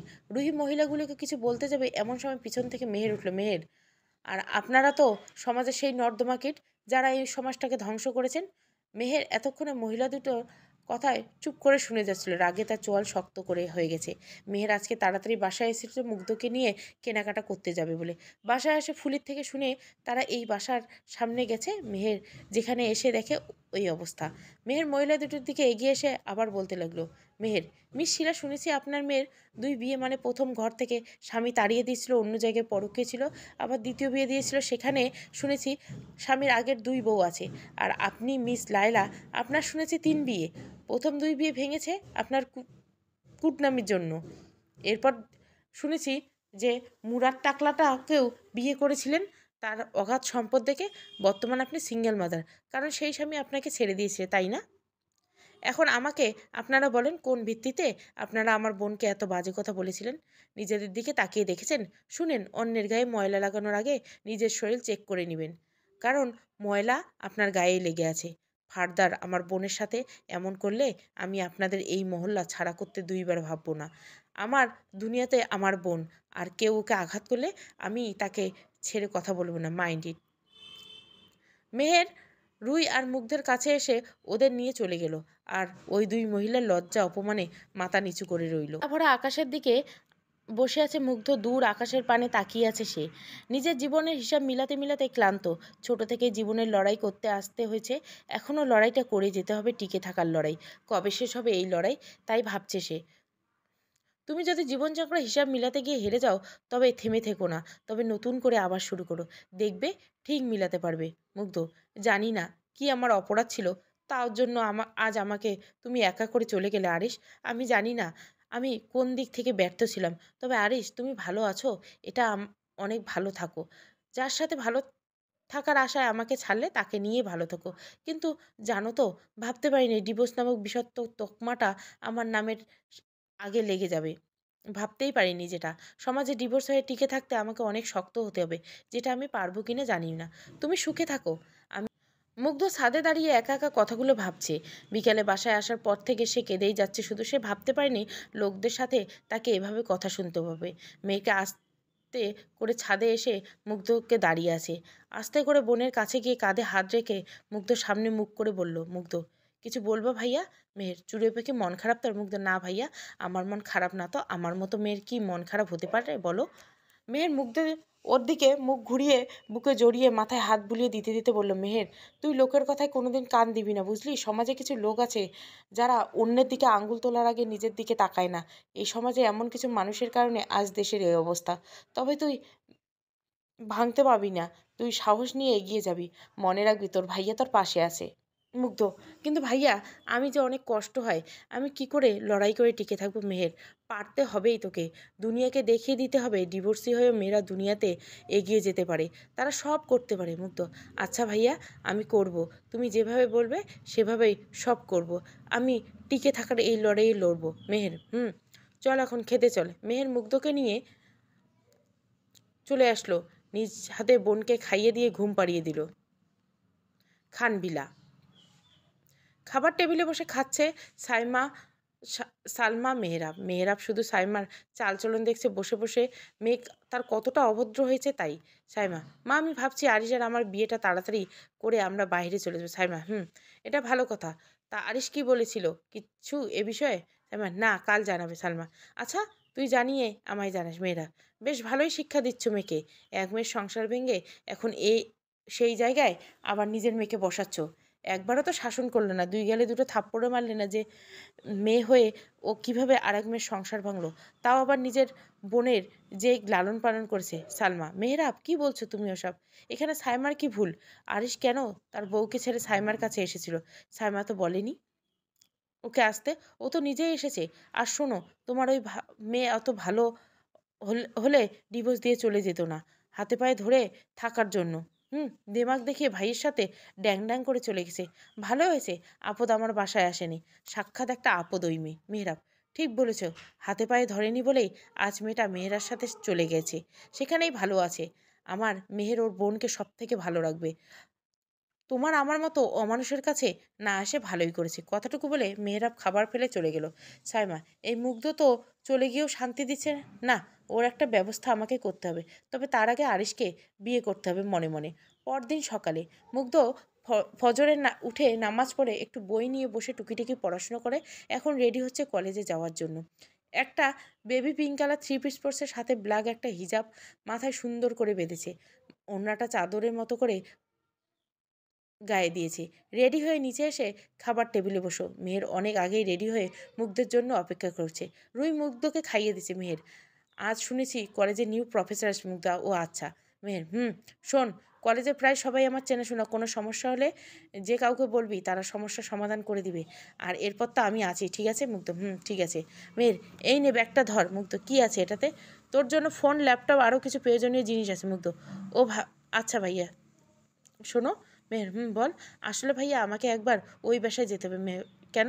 অনেক দরকারি ডকুমেন্টস, ফাইল, এগুলো আনতে হবে। মেহের, তোর যেতে হবে না, আমার অফিসের ম্যানেজারকে দিয়ে আনাবো। মুগ্ধ, আচ্ছা। মেহের, রুহি শোনো, আসার সময় মুগ্ধকে নিয়ে আসবে। মেহের, মনে হয় পারবো না, মিটিং আছে, আমি গাড়ি পাঠিয়ে দেবো। রুহি, আচ্ছা মুগ্ধ, সাবধানে যাস। আচ্ছা ভাবিপো। এরপর মুগ্ধ মেহেরকে নিয়ে বেরিয়ে গেল কলেজের জন্য। প্রায় 20 মিনিট পর চলে আসলো কলেজে। মেহের মুগ্ধকে কলেজে নিয়ে প্রিন্সিপালের সাথে পরিচয় করে দিল। একজন স্যার এর সাথে পরিচয় করে দিল। তারপর মুগ্ধ ক্লাসে ঢুকিয়ে দিয়ে মেহের চলে আসলো। মুগ্ধের একা একা কেমন একটু ভয় লাগছে। নতুন জায়গা, তারপর কাউকে চেনে না। একটু নার্ভাস লাগছে। মুগ্ধ জানলার পাশে বসেছিল। তখন একটা মেয়ে পাশ থেকে বলে উঠল, মেয়েটা, উম কিছু মনে না করলে আমি কি এখানে বসতে পারি? মুগ্ধ মেয়েটার দিকে তাকালো। বেশ মিষ্টি মেয়েটা। মুগ্ধ হেসে বলল, মুগ্ধ, শিওর, বসো। মেয়েটা সিটে বসে মুগ্ধর দিকে হাত বাড়িয়ে দিয়ে বলল, মেয়েটা, আমি সাদিয়া হাসান। মুগ্ধ, হ্যাঁ আমি মুগ্ধ। Sadia, new right? হ্যাঁ তুমি? আচ্ছা, আমরা কি বন্ধু হতে পারি? পারি। ওকে, তো আজ থেকে আমরা ফ্রেন্ড। ওকে। সাদিয়া, আজ আমাদের ক্লাসের নিউ প্রফেসর আসবে ফিজিক্স সাবজেক্টে। মুগ্ধ, শুনেছি নতুন একজন আসবেন, কিন্তু আমাদের ক্লাসে তা জানতাম না। ও আচ্ছা। এভাবে আরও কিছুক্ষণ দুজনে মিলে গল্প করতে থাকে। এর মাঝে প্রিন্সিপাল সাহেব আর সাথে একজন সুদর্শন যুবক আসলেন। সবাই তাদের দাঁড়িয়ে সালাম দিলেন। প্রিন্সিপাল, গুড মর্নিং স্টুডেন্ট, কেমন আছো তোমরা? গুড মর্নিং স্যার, আমরা ভালো আছি। আপনি? প্রিন্সিপাল, আমিও ভালো আছি। আচ্ছা স্টুডেন্ট, তোমরা কি জানো তোমাদের আগের ফিজিক্স টিচার রিসেন্টলি বদলি হয়েছে? তাই তোমাদের জন্য নিউ ফিজিক্স টিচার এনেছি। ইনি হলো আমাদের new teacher mister Sadman Hasan Shadab. উনি আজ থেকে তোমাদের নতুন ফিজিক্সের প্রফেসর। সবাই ওনার সাথে সুন্দর করে ক্লাস করো। মিস্টার সাদাব, আমি এখন আসি, আপনি ক্লাস কন্টিনিউ করুন। সাদাব, জি। প্রিন্সিপাল চলে যাওয়ার পর সাদাব সবার সাথে পরিচয় হতে লাগলো। সাদাব, ডিয়ার স্টুডেন্ট, তোমরা তো শুনলে আমি তোমাদের new physics teacher Sadman Hasan Sadab. আশা করি আমার সাথে তোমরা ক্লাস ভালো লাগবে। আজকে প্রথম দিন, তাই আমরা আগে পরিচিত হব। সবাই সবার সাথে একে অপরের নিজের নাম বলবে। ওকে? সবাই নিজে নিজে নিজের নাম বলতে লাগলো। যখন মুগ্ধের পালা, সাদাব মুগ্ধকে নিজের নাম বলতে বলল। সাদাব, ওকে, নেক্সট ইউ, তোমার নাম কি? মুগ্ধ, মেহেরুবা ইসলাম মুগ্ধ। সাদাব, মুগ্ধ, তোমার নামের অর্থ কি জানো? জি। বলো তো। মেহেরুবা মানে হলো প্রিয়তমা, স্ত্রী, জীবনসঙ্গী, ভালোবাসার প্রেমিক। আর মুগ্ধ নামের অর্থ বশীভূত, অন্তত আকর্ষণীয়, আনন্দময় করার মতো, মোহিত বিম্বল। সাদাব, আসলে নামের অর্থর মতো দেখেও তেমনি। মনে মনে ধন্যবাদ। বসে পড়ুন। সাদাব সবার সাথে পরিচয়, ক্লাস করানো শুরু করলো। ক্লাসের ঘটনার পড়লে ক্লাস শেষ করে চলে যায়। মুগ্ধ, আচ্ছা একটা কথা বলি তোমাকে। সাদিয়া, বলো। মুগ্ধ, না মানে উনি সাদমান হাসান, তুমি সাদিয়া হাসান, তোমরা কি? সাদিয়া, উনি আমার ভাইয়া। মুগ্ধ, কি তোমার ভাই উনি? সাদিয়া, ও আচ্ছা। সাদিয়া, সাদমান হাসান সাদাব ভাইয়া একজন টিচার, একজন বিজনেসম্যান। ও ভাইয়ের শখের এই টিচার। আর এই কলেজের প্রিন্সিপাল আমার বাবা। ফ্রেন্ড, উনি ভাইয়াকে রিকোয়েস্ট করেছিল ফিজিক্সের ক্লাস নিতে, তাই ভাইয়া রাজি হয়। এমনি ভাইয়া আগে কোথাও পড়ায়নি, তবে অনেকে ভাইয়ের কাছে এসে পড়তো। আমাদের বাসায় আমি, আমার আম্মু আর ভাইয়া থাকি। ও আচ্ছা। এরপর মুগ্ধ বাকি ক্লাস করে বেরিয়ে আসে কলেজ থেকে। সাদিয়া সাদাফের সাথে চলে গেছে। যাওয়ার সময় মুগ্ধ সাদাফের চোখাচোখি হয়েছিল। সাদাব নিজের মতো করে গাড়িতে গিয়ে বসে চলে যায়, আর মুগ্ধ সেদিকে পাত্তা না দিয়ে গাড়িতে গিয়ে বসে। গাড়ি চলছে নিজ গতিতে। মুগ্ধ জানলার সাথে হেলান দিয়ে বাইরে রাস্তা দেখছে। তখন হঠাৎ করে তার চোখ যায় একটা দিকে। মুখ থেকে বেরিয়ে আসে আরিশ। আরিশ আর সাইমা রাস্তার ধারে দাঁড়িয়ে কি জানি কথা বলছে। সাইমা কথা বলতে গিয়ে আরিশের গায়ে পড়ছে। আরিশ একটু পরপর হাসছে। মুগ্ধের এসব দেখে চোখের পানি চলে এসে সে চোখ ফিরিয়ে নেয় আর বিড়বিড় করে বলতে পারে, লেগে, বেশ সুখে আছো তুমি আরিশ, সুখে থাকো, এটাই চাই। তুমি অন্য কারোর সঙ্গে ঘর বেঁধেছ। বিকালে সাদাব বসে ল্যাপটপে কাজ করছিল। তখন ওর খেয়াল হলো মুগ্ধের কথা। সাদাব, ও ওই চোখ দুটো আমার এত পরিচিত কেন মনে হচ্ছে? না না, ওই চোখের মালিক এর ওই চোখের মালিক কিভাবে এক হয়? এটা হতে পারে না। ওই চোখের মালিক বেঈমান, একটা বেঈমান। সাদাব ল্যাপটপ রেখে ব্যালকনিতে গিয়ে দাঁড়ালো। খুব রাগ লাগছে তার। যখনই তার কথা মনে পড়ে রাগ হয় সাদাবের। সাদাব নিজে নিজে বলতে থাকে, খুব সুখে আছো তাই না স্বামী সংসার নিয়ে? এতদিন তো বোধহয় বাচ্চার মা হয়ে গেছো, কিন্তু আমার সাথে কেন ছলনা করলে? ছলনা করে আমাকে ঠকিয়ে চলে গেলে? এত লোভ তোমার? ঘৃণা করি তোমাকে, ঘৃণা করি। আমার সাথে সব শেষ করে তুমি নতুন করে তুমি, কিন্তু আমি আজও শেষ থেকে শুরু করতে পারিনি। এদিকে মুগ্ধ বসে বসে তার রুমের সোফায়। দুপুরে ভাইয়া অফিসের ম্যানেজার ওই বাসা থেকে সব কিছু এনে রেখে গেছে। মুগ্ধ সেগুলি সব বের করছে। সব বের করতে করতে একটা ফটো ফ্রেম হাতে আসে। তাদের ফ্যামিলি ফটো। কত হ্যাপি ফ্যামিলি ছিল। সে ভাইয়া, তাদের বাবা মা, সব এক নিমেষে শেষ হয়ে গেল। মুগ্ধ ফটো ফ্রেমে চুমু খেতে দিয়ে পাশে রাখে। বাকি সব বের করে গুছিয়ে নেয়। সব গোছগাছ করে মুগ্ধ একটু পরে বিছানায় শুয়ে পড়ে। সারাদিন ক্লান্তিতে ঘুমিয়ে যায় একটু পরে। সাইমা আরিশ একটা ক্যাফেতে বসে আছে। সাইমা, আরিশ আমি তোমাকে একটা কথা বলতে চাই। বলো। সাইমা, আরিশ আমাদের এখানে বিয়েটা করে নেওয়া উচিত। এতদিন অপেক্ষা করেছি তোমার ডিভোর্সের জন্য। এখন তোমার ডিভোর্স হয়ে গেছে, চলো বিয়ে করে ফেলি। আরিশ, এটা পসিবল না সাইমা, আমি তোমাকে বিয়ে করতে পারবো না। সাইমা, কেন, সমস্যা কি? নাকি আমাকেও ঠকাতে চাও? দেখো আমি তোমার এক্স ওয়াইফ মুগ্ধ না। আমার সাথে চালাকি করতে এসো না। আরিশ, তুমি কি পাগল হয়ে গেছো? মাত্র 3 দিন হলো আমার ডিভোর্স হয়েছে, এখন আমি বিয়ে করে ফেলবো? সবাই যা তা ভাববে। কিছুদিন যাক, তারপর এটা নিয়ে ভাবা যাবে। আরিশ আর কিছু বলল না, ক্যাব থেকে চলে আসলো। আর এদিকে সাইমা রেগে ফুঁসছে। সাইমা, বিয়ে তো করতেই হবে তোমাকে Arish, just wait and watch. সে রুমে বসে রাগে ফুঁসছে। খুব মেজাজটা খারাপ লাগছে তার। এত কিছু করলো যে যার জন্য সেই কাজ হচ্ছে না। সে যদি আরিশকে বিয়ে না করতো তাহলে মুগ্ধকে সে কীভাবে কষ্ট দেবে।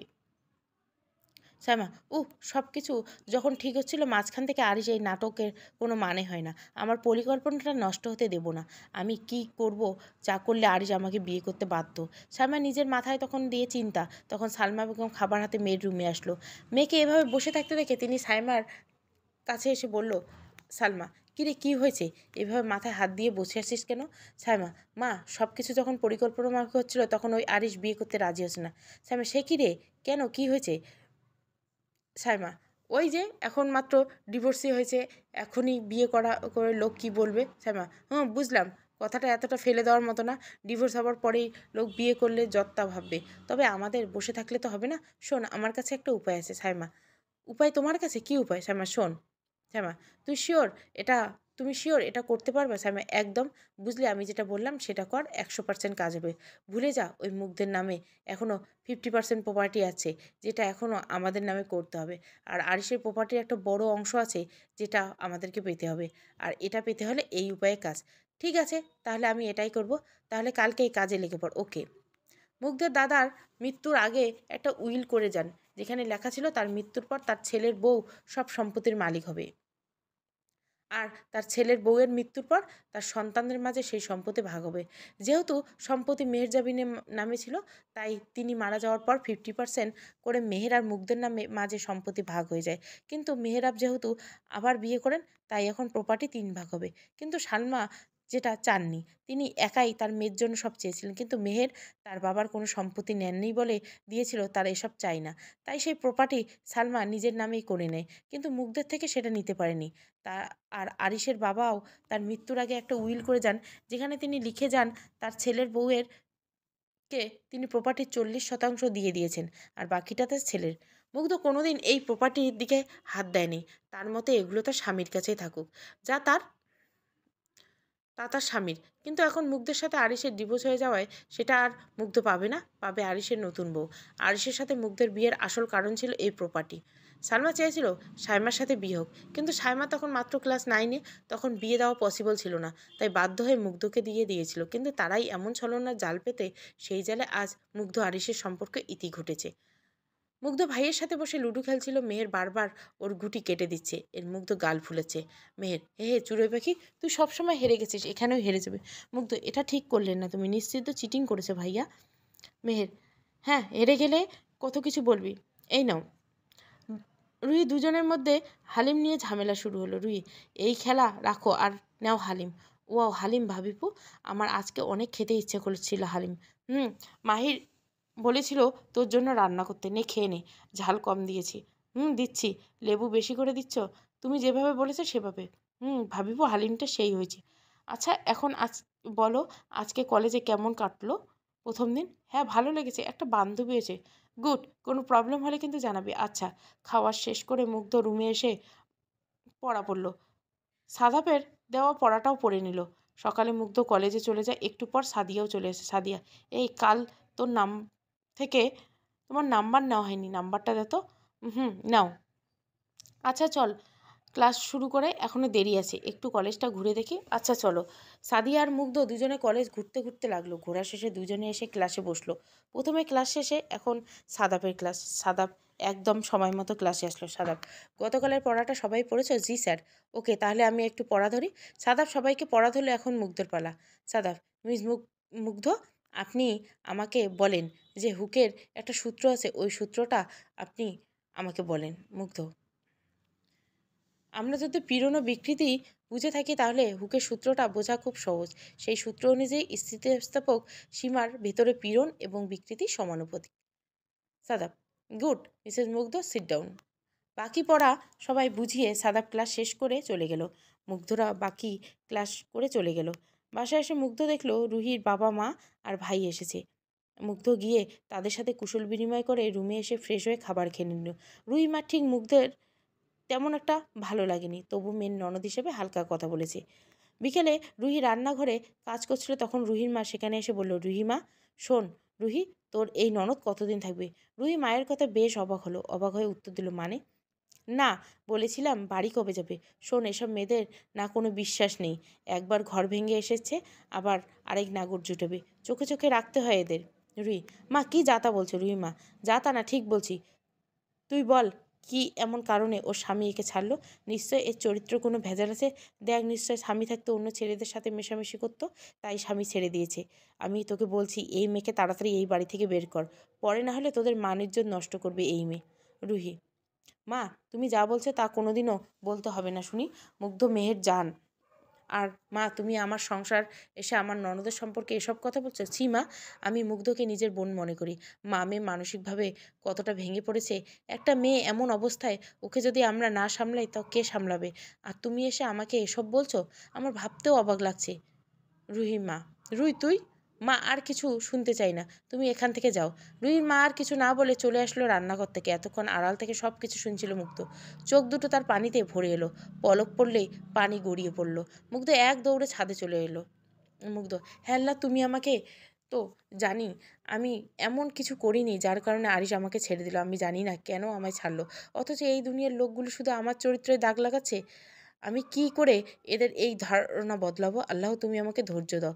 তুমি তো পবিত্র কোরআন শরীফে ধৈর্যকে এনে দিয়েছো 92 বার, আর নামাজ এনে দিয়েছো 82 বার। আর হ্যাঁ আল্লাহ, তুমি আমাকে ধৈর্য দাও। রাতে মেহের, রুহি বাকিরা খেতে বসেছে, কিন্তু মুগ্ধ নিচে আসেনি। শরীর খারাপের বাহানা দিয়ে উপরেই খেয়ে নিয়েছে। খাওয়া দাওয়া শেষে সবাই যে যার রুমে চলে যায়। রাতে রুহি নিজের রুমে বসে পড়ছিল, তখন ওর রুমে রাজীব আসলো। রাজীব, আরে বিয়ান, এত রাতে কি করছেন? হঠাৎ রাজীবকে আসতে পেয়ে মুগ্ধ ভয় পেয়ে যায়। তাড়াতাড়ি মাথা গায়ে ভালো করে কাপড় নিয়ে উঠে দাঁড়ায়। মুগ্ধ, আরে রাজীব ভাই, আপনি এত রাতে এখানে? এই ঘুম আসছিল না, তাই দেখতে আসলাম আপনি কি করছেন। মুগ্ধ, ও আচ্ছা, আমি পড়ছিলাম, আপনি এখন যান, কেউ দেখলে খারাপ হবে। রাজীব, তাড়িয়ে দিচ্ছেন বিয়ান? না মানে এত রাতে আপনি এখানে? কাল সকালে কথা বললে নে, কিন্তু আমি তো আপনার সাথে এখনই কথা বলতে চাই বলে মুগ্ধর দিকে এগোতে লাগলো। রাজীব, মুগ্ধ ভয়ে পিছোতে লাগলো আর বলতে লাগলো, মুগ্ধ, রাজীব ভাই আপনি এভাবে এগোচ্ছেন না, প্লিজ এগোবেন না। রাজীব, মুগ্ধ আমি তোমাকে অনেক পছন্দ করি, আমার কোনো সমস্যা নেই তুমি ডিভোর্সি তাতে, আমি তোমাকে তোমার আগের স্বামীর থেকে অনেক সুখ দিতে পারবো, প্লিজ আমরা আর হয়ে যাও। কথাগুলো বলে মুগ্ধ দিকে কুকুরের মতো নজর দিয়ে তাকাচ্ছে আর এগোচ্ছে, মুগ্ধ ভয়ে পিছোচ্ছে। মুগ্ধ, রাজীব ভাই কি বলছেন আপনি এসব? আমি আপনার বোনের মতো, প্লিজ আল্লাহর দোয়াই লেগে আপনি আমার রুম থেকে যান। আমাদের মাঝে যা হবে তা কাউকে বলবো না মুগ্ধ, তুমি ভয় পেও না, আমার কাছে এসো। আমি কিন্তু এবার চিৎকার করব। রাজীব, করো করো, কেউ আসবে না। ভ্যা। রাজীব মুগ্ধ চিৎকার করার আগে মুখ চেপে দিল, মুগ্ধ ছোটাছুটি করে ছোটার জন্য কিন্তু পারছে না। রাজীব কুকুরের মতো মুগ্ধের দিকে তাকায়, মুগ্ধের জামার ওড়না যেই না হাত দিতে যাবে তখন রাজীবের পিঠ বরাবর লাথি অনুভব করে, ছিটকে পড়ে যায় পাশে। মুগ্ধ সামনে তাকিয়ে দেখে মেহের দাঁড়ানোর রাগে তার চোখ ফুলে উঠছে। মুগ্ধ গিয়ে ওর ভাইকে জড়িয়ে ধরে, মেহের বোনকে পাশ রেখে রাজীবকে টেনে উঠে এলোপাথারি মারতে লাগে। মেহের, জানোয়ারের বাচ্চা, তোর সাহস কি করে হয় আমার বোনের গায়ে হাত দেওয়ার? আমার ফুলের মতো বোনটার গায়ে হাত দেওয়ার চেষ্টা করেছে, আজকে তোকে আমি মেরেই ফেলবো বলে এলোপাথারি কিল ঘুষি দিতে লাগলো। এত চেঁচামেচির আওয়াজ শুনে রুহি আর রুহির মা এসে দেখে মেহের রাজীবকে মারছে। রুহির মা চিৎকার দিয়ে বলছে, রাজীবের মা, রুহির মা, আল্লাহ গো, আমার পোলাটারে মাইরে ফেলাইলো, রুহি বাঁচা, ওরে পাগল হয়ে গেছে জামাই। রুহির মা খুব কষ্টে মেহেরকে রাজীবের থেকে সরায়। রুহি, মেহের কি হয়েছে, তুমি রাজীবকে এভাবে মারছো কেন? মেহের, ছাড়ো আমাকে, ওকে আমি মেরেই ফেলবো, ও আজকে মুক্তের গায়ে হাত দিয়েছে, আজ আরেকটু দেরি হলে আমি আসলে কত বড় ক্ষতির মুখে হতাম ভাবছো? রুহি, কি? রুহিমা, কি যাতা বলছো জামাই, আমার ছেলে একদম এরকম না। রাজীব, তুই সত্যি করে বল জামাই কি বলছে? রাজীব, না মা, মেয়েটাই আমাকে ডাকছিল এই ঘরে, তারপর নিজেই আমার কাছে আসছে, এই মেয়েটার দোষ। রাজীবের কথা শুনে মুগ্ধ অবাক হয়ে যায়। মুগ্ধ চিৎকার করে বলে, মিথ্যে কথা, উনি মিথ্যে কথা বলছেন, বিশ্বাস করো ভাইয়া, আমি এমন কিছু করিনি, উনি এসেছিল এখানে। রুহি, মা চুপ, মিথ্যেবাদী, আমি তোকে আগেই বলেছিলাম রুহি, এই মেয়ের চরিত্র ভালো না, এইসব মেয়েরা এমনি হয়, না হলে কি করে ডিভোর্স হয়? তো বেশরম মেয়ে। মেহের, এনাফ ইজ এনাফ, আপনার সাহস দেখে আমি অবাক হয়ে যাচ্ছি। আপনার ছেলে এখানে এসে আমার বোনের সাথে জোড়াজোড়ি করছিল, আমি এই নিয়ে এসে দেখেছি, আর নিজের কানে গুনগুন করছেন। বিগত 2 মাস খোঁজ নেন তারা কতগুলো মেয়ের সাথে অ্যাফেয়ার আছে, কত মেয়ের সাথে সে বাজে কাজ করছে। আপনার কাছে সাধু সেজে বসে আছে বলে মনে করেন যে সে সাধু? আর কি বলবেন, আমার বোনের চরিত্রে সমস্যা আছে? আমার বোনের চরিত্র না, আপনার মন মানসিকতায় সমস্যা আছে। নিহাত আপনি রুহির মা, তাই আপনাকে আমি এখনও কিছু বলিনি, কিন্তু আপনার এই ছেলেকে আমি যেন কাল সকালে আমার বাড়িতে না দেখে, আর যদি দেখি সত্যি সত্যি ও আমার হাতে মরবে। রুহি, মা তুমি ওকে নিয়ে কালকে সকাল থেকে চলে যাবে, উম, মনে করবে তোমাদের মেয়ে নেই। রুহির মা অপমানে মাথা নিচু করে ছেলেকে নিয়ে রুম থেকে বেরিয়ে যায়। মুগ্ধ ততক্ষণে ঠাই হয়ে দাঁড়িয়েছিল। মেহের এসে মুগ্ধকে জড়িয়ে ধরতে মুগ্ধ সেন্সলেস হয়ে মেহেরের বুকে ঢলে পড়ে। মেহের বোনকে এভাবে পায়ে যেতে দেখে ভয় পেয়ে যায়। বোন দুগালে হাত দিয়ে বলতে থাকে, মেহের চুড়োই পাখি, কি হয়েছে তোর? এই চুড়ো পাখি কথা বল, কি হলো? মেহের খুব অস্থির হয়ে পড়েছে, তাড়াতাড়ি মুগ্ধকে বিছানায় ফেলে ডাক্তারকে কল দেয়। কিছুক্ষণের মাঝে ডাক্তার এসে মুগ্ধকে চেক আপ করতে লাগলো। রুহি মুগ্ধের মাথার কাছে বসে আছে, বেচারি খুব খারাপ লাগছে, তার মা ভাইয়ের জন্য আজ মেয়েটার এই অবস্থা। ডাক্তার চেক আপ করিয়ে মেহেরাবের দিকে তাকিয়ে বলল, ডাক্তার, মিস্টার মেহের, আপনার বোন মনে হয় অতিরিক্ত টেনশন করে আর অনেক স্ট্রেস নেয়, তাই তার শরীর অনেক দুর্বল, আর আজ হয়তো কোনো কারণে সে ভয় পেয়েছে, তাই সেন্সলেস হয়ে গেছে। আমি কতগুলি মেডিসিন দিচ্ছি, সেগুলো খাবেন, আর যতটা পারবেন চিন্তামুক্ত রাখবেন। মেয়ে ডাক্তারের সাথে কথা বলে শেষ তাকে বিদায় দিয়ে বোনের পাশে বসলো। আসলে বোন মেয়েটা চেহারা এই কয়েকদিনই কেমন হয়েছিল। পরের দিন সকালে সাদাব, সাদিয়া ও তাদের বাবা মা খাবার টেবিলে বসে নাস্তা করছেন। খাওয়া শেষে এসে সাদাবের মা সাদাবকে বললেন, সাদাবের মা, সাদাব, আমি তোমার বিয়ের জন্য মেয়ে দেখতে যাচ্ছি। সাদাব মায়ের কথা শুনে বেশ অবাক হয়ে যায়। সাদাব, বিয়ে? সাদাবের মা, হ্যাঁ বিয়ে। আর কতদিন একা একা থাকবে? আমাদের তো শখ আছে নাকি নিজের ছেলের বিয়ে দেখার? এতদিন তুমি অনেক বাহানা করেছো, কিন্তু এখন আমি তোমার কোনো বাহানা শুনছি না। সাদাব, কিন্তু মা। সাদাবের মা, কোনো কিন্তু না সাদাব, তোমার কাউকে পছন্দ থাকলে বলো, আর সাথে বিয়ে দিব। আমি তোমার বিয়ে এবার দেবই, যখন বলেছি দেবই। সাদাব আর কোনো কথা না বলে উঠে চলে যায়। সাদিয়াও পিছন পিছন বের হয়ে যায়। অফিসে এসে নিজের কাজ করছে আরিশ। এই কয়েকদিনে কেমন অস্থিরতা কাজ করছে তার, মনের অজান্তে মিস করছে মুগ্ধকে, কিছু তার ভালো লাগছে না। আরিশ মাঝে মাঝে তার ফোনে কল আসে। আরিশ ফোন রিসিভ করতে ওপাশ থেকে যা শুনে চমকে উঠল, উত্তেজিত হয়ে বলল, আরিশ, হোয়াট, এসব কি বলছেন? আমি এক্ষুনি আসছি। কল কেটে আরিশ তাড়াহুড়ো করে বেরিয়ে যায় অফিস থেকে। হাসপাতালের করিডোরে দাঁড়িয়ে আছে আরিশ, সালমা, মেহরাব। অপারেশন থিয়েটারে নেওয়া হয়েছে সাইমাকে। সুইসাইড করেছে সাইমা। সকালে সাইমার মা ফোন করেছিল ওকে। সে ফোন জানিয়ে সাইমা সুইসাইড করছে। তখনই আরিশ হাসপাতালে এসে সে করিডোরে দাঁড়িয়ে এক কোণে দাঁড়িয়ে আছে। সব কিছু কেমন যেন গুলিয়ে যাচ্ছে। মেয়ের আরিশের দিকে তাকিয়ে এসে ঠাস করে একটা থাপ্পড় লাগিয়ে দিল। আরিশ গালে হাত দিয়ে তাকিয়ে আছে মেহেবারের দিকে। মেহেবার চিৎকার করে বলে ওঠেন, মেহেবার, আমার সব থেকে বড় ভুল ছিল তোমার হাতে নিজের এক মেয়েকে তুলে দেওয়া। আমার সেই মেয়েকে তো তুমি আগলে রাখতে পারলে না। পরকীয়ায় জড়িয়ে গেলে আমার আর এক মেয়ের সাথে। তাকে তো আমি শাসন করতে পারছি না, কিন্তু তোমাকেও আমি ক্ষমা করতে পারবো না। কী লাভ পেয়েছো মুগ্ধকে ছাড়লে ছাইমার জন্য, আর এখন ছাইমা তোমার জন্য সুইসাইড করলো, কারণ কি? সালমা, আমার মেয়ের যদি কিছু হয় আমি তোমাকে ছাড়বো না। আরিশ, আঙ্কেল আন্টি, আমি জানি না ও কেন সুইসাইড করলো। কালকেই তো আমার সাথে কথা বললো। তাহলে কেন সুইসাইড করবে? সালমা, ও তোমাকে বিয়ের কথা বলেছিল, তুমি ওকে না করে দিয়েছিল। কেন না করেছো ওকে? আর আন্টি, আমি এই মুহূর্তে বিয়ের জন্য তৈরি না বলেই না করেছি। সালমা, আমার মেয়ে এখন তোমাকে ভালোবেসে মরতে বসেছে। ওদের কথার মাঝে ডাক্তার বেরিয়ে এলো। সালমা মেহরাবকে ডাক্তারের কাছে গিয়ে জিজ্ঞাসা করলো, মেহরাব, আমার মেয়ে কেমন আছে এখন? ডাক্তার, অল্পের জন্য বেঁচে গেছে। এত পরিমাণ ব্লিডিং হয়েছিল, আমরা ভেবেছিলাম হয়তো বাঁচানো যাবে না। সালমা, দেখা করতে পারবো? ডাক্তার, হ্যাঁ, কেবিনে দেওয়া হয়েছে একটু পর সালমা কেবিনে দেওয়া হলো। মেহরাব সালমা দেখা করতে চাইলে আরিশ আগে দেখা করবে জানায়। মেহরাব রাজি হচ্ছিল না, কিন্তু সালমা রাজি হয়। আরিশ সাইমা কেবিনে এসে দেখে সাইমা চোখ বন্ধ করে শুয়ে আছে, হাতে ব্যান্ডেজ। আরিশ আস্তে করে সাইমার কাছে বসে ডাক দেয়, আরিশ, সাইমা। আরিশের ডাকে সাইমা চোখ খুলে তাকায়। আরিশ সাইমাকে তাকাতে বলে, আরিশ, এসব পাগলামি কেন? আজ যদি তোমার কিছু হতো তাহলে কি হতো বলো তো? সাইমা, ভালো হতো। কিছু হয়ে গেলে তুমি বেঁচে যেতে, আমরাও বেঁচে যেতাম। আরিশ, দেখো, আমি তোমাকে বলেছি এখন বিয়ের জন্য আমি রেডি না, আমার টাইম লাগবে। এটাই তো আর বলি নেই তোমাকে বিয়ে করব না। Arish, I am pregnant. Arish সাইমার কথা শুনে অবাক হয়ে বসা থেকে উঠে বিস্মিত বলে, হোয়াট? কি পাগলের মতো কথা বলছো? আরিশ, আমি সিরিয়াস। লাস্ট মান্থ আমার পিরিয়ড অফ ছিল, ভেবেছিলাম হয়তো এমনি, কিন্তু শরীর যখন কয়েকদিন যাবৎ খারাপ, মাথা ঘুরে বমি হচ্ছিল, তখন ভয় পেয়েছিলাম, তাই টেস্ট করি। দুইবারই রিপোর্ট পজিটিভ। তাও আমি ডাক্তারের সাথে কথা বলে আবার টেস্ট করি, সেখানেও পজিটিভ। আমার গর্ভে তোমার বাচ্চা, আর এখন তুমি আমাকে বিয়ে না করলো তাহলে আমার মরা ছাড়া কোনো উপায় নেই। কিন্তু এটা কেন বিশ্বাস হচ্ছে না? এটা তোমার বাচ্চা। তোমার আর আমার মধ্যে কয়েকবার ফিজিক্যাল রিলেশন হয়েছে, তাহলে এখানে অস্বীকার করার মতো তো কোনো নেই। আমি অস্বীকার করছি না সাইমা, তুমি রেস্ট নাও, আমি এখন আসছি। সন্ধ্যা এসে তোমাকে জানাচ্ছি কি করব। আরিশ মাথা নিচু করে বেরিয়ে গেল, আর সাইমার ঠোঁটের ফুটে শয়তানি হাসি।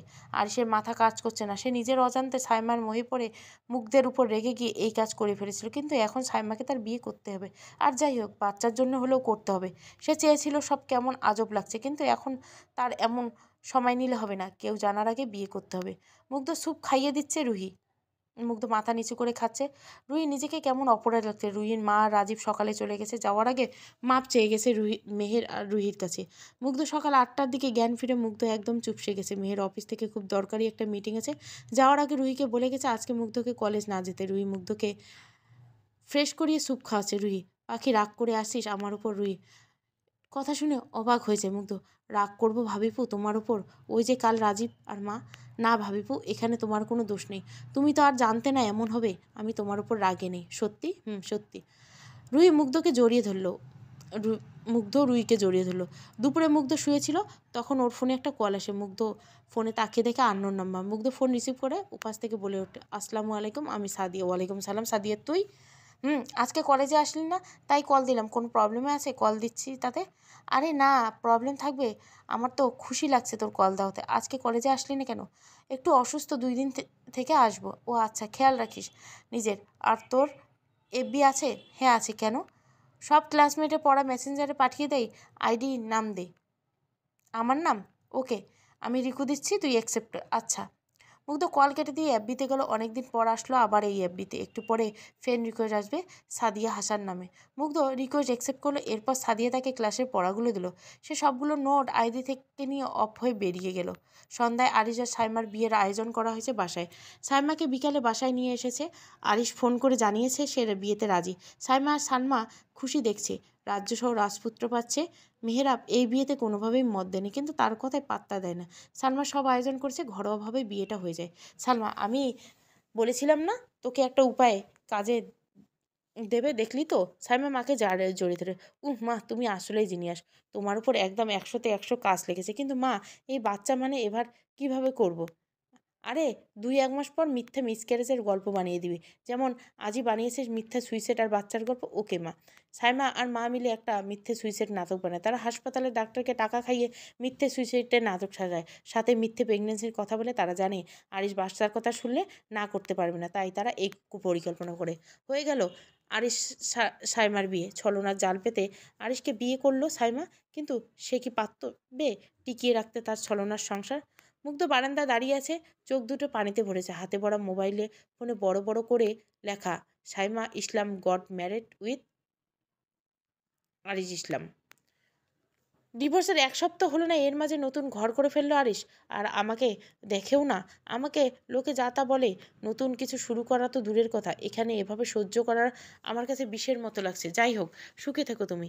জীবনের অপূর্ণতা ভালোবাসা সুন্দর। কিছু ব্যথা সবাইকে জানাতে হয় না। কিছুটা দেওয়াল আনুক, আয়নায় দেখুক। সাদাব নিজের রুমে আছে। মা তার বিয়ের জন্য উঠে পড়ে লেগেছে, কিন্তু সে কিভাবে মাকে বোঝাবে সে যে পারবে না তার প্রিয়সীর জায়গায় অন্য কাউকে দিতে। হ্যাঁ, তার প্রিয়সী তাকে ধোকা দিচ্ছে, কিন্তু সে তো ভালোবেসেছিল। এখানেও ভালোবেসে সব কিছু শেষ হয়ে গেছে, কিন্তু সে পারবে না শেষ থেকে শুরু করতে।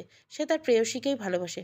শরৎচন্দ্র বলেছিল, বড় প্রেম কিছু শুধু কাছে ডাকে না, দূরেও ঠেলে দেয়। সাদাব, ভালো আছি জানি, কিন্তু কতটা ভালো সেটা জানতে চাই। কেন আমার সাথে এমন ছলনা করলে? আচ্ছা, টাকাই কি তোমার কাছে সব? আমার ভালোবাসার কি দাম ছিল না? জানি না এর উত্তর কোনোদিন পাবো কিনা। জানো, আমার কলেজে একটা মেয়ে আছে মুগ্ধ নামে। তোমার নাম আর তার নাম এক, কিন্তু চরিত্র একদম ভিন্ন।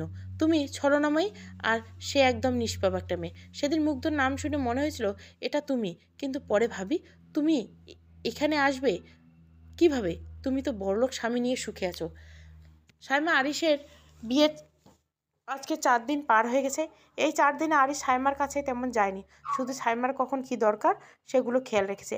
আরিশ কেন জানি মানতে পারছে না সাইমাকে, কিন্তু সে তো নিজেই সাইমার দিকে এগিয়েছিল। সাইমার দিকে এগিয়ে এগিয়ে সে মুগ্ধকে ছেড়ে দিয়েছিল। তাহলে কেন পারছে না সাইমার কাছে যেতে? আরিশের মাথা হাত দিয়ে বসে বিড়বিড় করছে, কেন মুগ্ধ, কেন? কেন তুমি সম্পত্তির লোভে তুমি আমাকে বিয়ে করলে? সম্পত্তির লোভে 2জন মানুষকে ঠকালে। আমার ভালোবাসায় তো কোনো খাত ছিল না। তুমি বললে বাকি সম্পত্তি আমি তোমাকে দিয়ে দিতাম, কিন্তু তুমি সম্পত্তির জন্য আমাকে মারতে চাইলে। ছি মুগ্ধ, ছি।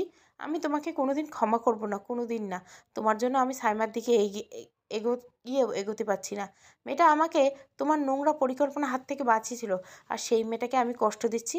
আরিশ অফিসে এসে এসব ভাবতে আর ডুব দিতে লাগতো অতীতে। মুগ্ধ আরিশের বিয়ের 2 বছর পূর্ণ হবার 2 মাস আগে মুগ্ধ আরিশের কাছ থেকে একটা পাওয়ারা ব্যাটনি আর মুগ্ধর ভাগের সম্পত্তি পেপারসগুলো নিয়েছিল। আরিশ কোনো আপত্তি করেনি সেগুলো দিতে, কিন্তু পেপারগুলো মুগ্ধকে দেওয়ার 2 দিন পর আরিশ একটা অ্যাক্সিডেন্ট হয়। সিলেট থেকে ঢাকা আসার পরে অ্যাক্সিডেন্টটা হয়ে যায়। তখন সাইমা তাকে সেভ করে হাসপাতালে নিয়ে আসে। হাসপাতাল থেকে সাইমা আরিশকে নিয়ে ওদের বাসায় যায়। মুগ্ধ বোনকে পেয়ে কিছুদিন থেকে যেতে বলে। এরপর থেকে শুরু হয় মুগ্ধ আরিশের মাঝে ঝামেলা। একদিন সকালে আরিশ অফিসে বসে কাজ করছিল, তখন সাইমা ওকে কল দেয় 5 মিনিটের ভিতরে দারচিনি ক্যাফে আসতে। আরিশ ভেবেছিল হয়তো কোনো জরুরি কথা আছে, তাই আরিশ সেখানে যায়। আরিশকে দেখে সাইমা ওকে নিয়ে একটা আড়ালে গিয়ে দাঁড়ায় আর বলে, সাইমা একটু পর এখানে মুগ্ধ আসবে, দেখো কিসের জন্য এসেছে। আরিশ সাইমার কথায় বেশ অবাক হয়। সত্যি একটু পর মুগ্ধ আসে, একটা লোক আসে। মুগ্ধ তার সাথে কিছু কথা বলেছিল আর সম্পত্তির কাগজ ও পাওয়ারা ব্যাটনের কাগজটা দিল। আরিশ অবাক হয়ে দেখে যাচ্ছিল। একটু পর মুগ্ধ আর লোকটা চলে গেল। সাইমা তখন বলল, সাইমা জানো আরিশ, প্রায় দেখছি মুগ্ধ এই লোকটার সাথে দেখা করে প্রথমে বাসায় আসতো, এরপর বাসায় না আসে এভাবে দেখা করে। জানো, যেদিন তোমার অ্যাক্সিডেন্ট স্পটে আমি ওই লোকটাকে দেখেছিলাম, আমার কি মনে হয় জানো, মুগ্ধ তোমাকেই মেরে ফেলতে চেয়েছিল সম্পত্তির কারণে। কারণ তুমি মারা গেলে বাকি সম্পত্তিও আছে তা মুগ্ধর নামে হয়ে যাবে। আর একটা কথা তোমাকে বলতে চাই আরিশ, সেটা হলো মুগ্ধ কিন্তু তোমাকে বিয়ে করেছে এই সম্পত্তির জন্য, না হলে কিন্তু ও তোমাকে বিয়ে করতো না। একটু সাবধানে থেকো। সেদিন মুগ্ধের ব্যাপারে আরিশের মনে সন্দেহভোজন জেগে ওঠে, আর সেই সন্দেহ বাস্তব করে ফেলে সেদিন আরিশের উপর আবার প্রাণঘাতী হামলা হয়। সেদিন মুগ্ধ ওই লোকটার সাথে দেখা করেছিল, আর সেদিন বিকেলে আরিশের উপর হামলা হয়। কিন্তু সেদিনও আরিশকে বাঁচিয়ে নেয় সাইমা। এরপর আরিশ বিশ্বাস করে নেয় মুগ্ধ তাকে মারতে চায় সম্পত্তির জন্য। আরিশ চেয়েছিল মুগ্ধকে সরাসরি জিজ্ঞাসা করতে, কিন্তু সাইমা তাকে বলে সে যদি মুগ্ধকে গিয়ে জিজ্ঞাসা করে তাহলে মুগ্ধও মিথ্যে বলবে, স্বীকার করবে না। তার থেকে সে যেন মুগ্ধকে ডিভোর্স দিয়ে দেয়। ব্যাস, এরপর আরিশ সাইমার সাথে মিলে গেল। সাইমা যা বলতো তাই করতো।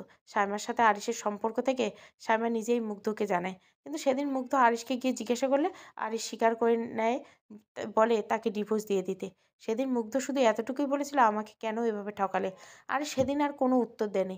এরপর দিয়ে দিল মুগ্ধকে ডিভোর্স। বর্তমানে সাইমা ওর মার সাথে ফোনে কথা বলছে। সাইমা, মা আমি তো পেপারগুলো খুঁজে পাচ্ছি না। সাইমা, ভালো করে খুঁজে দেখ, সবই তো আরিশের কাছে থাকার কথা। মুগ্ধ তো আর পেপারগুলো নিয়ে যেতে পারবে না। সাইমা, তাহলে পেপারগুলো গেল কে? সাইমা, ভালো করে খোঁজ। আচ্ছা তুমি এটা বলো তো, মুগ্ধের প্রপার্টি পেপারগুলো পাইছো? সালমা, আরে না, তোর বাবা থেকে বের করতেই তো পাচ্ছি না। মেহজাবিন সেই পেপার কই রেখেছে? আচ্ছা তুমি ওদিকটা দেখো, আমি এদিকটা সামনে কাজ করিস। আরিশ যেন সন্দেহ না করে। আচ্ছা, আজকে কলেজ এসেছে মুগ্ধ। এই 4 দিন বাসায় থেকে মন শরীর কোনোটাই ভালো যাচ্ছিল না। আজকে সে কিছুটা ভালো অনুভব করছে। সে কলেজে আসলো। কলেজের আজকে প্রথম ক্লাসটাই সাদাফের।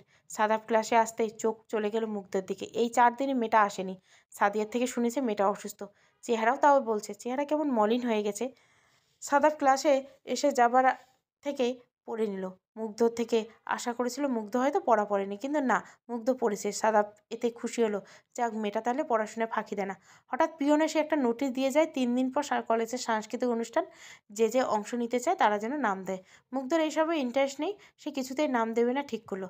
বাসায় এসে মুগ্ধ ফ্রেশ হয়ে নিচে আসলো। মেয়ের খাবার এসে টেবিলে এসে বসে ফোনে কথা বলছে। মুগ্ধকে দেখে ইশারা করে বসতে বলতো। মেয়ের ফোন রেখে মুগ্ধের দিকে তাকিয়ে বলল, মেহের, শুনলাম আরিশ নাকি সাইমার সাথে বিয়ে করে হয়ে গেছে। শুনেছি। মেহের, মানুষটা কত খারাপ, এই বিয়েতে সম্মতি দেয়। এক মেয়ের সংসার ভেঙে এক মেয়ের ভাঙলো, তাতে তার কিছু যায় আসে না। মুগ্ধ, বাদ দাও ভাইয়া, ওসব নিয়ে আর কিছু বলতে চান?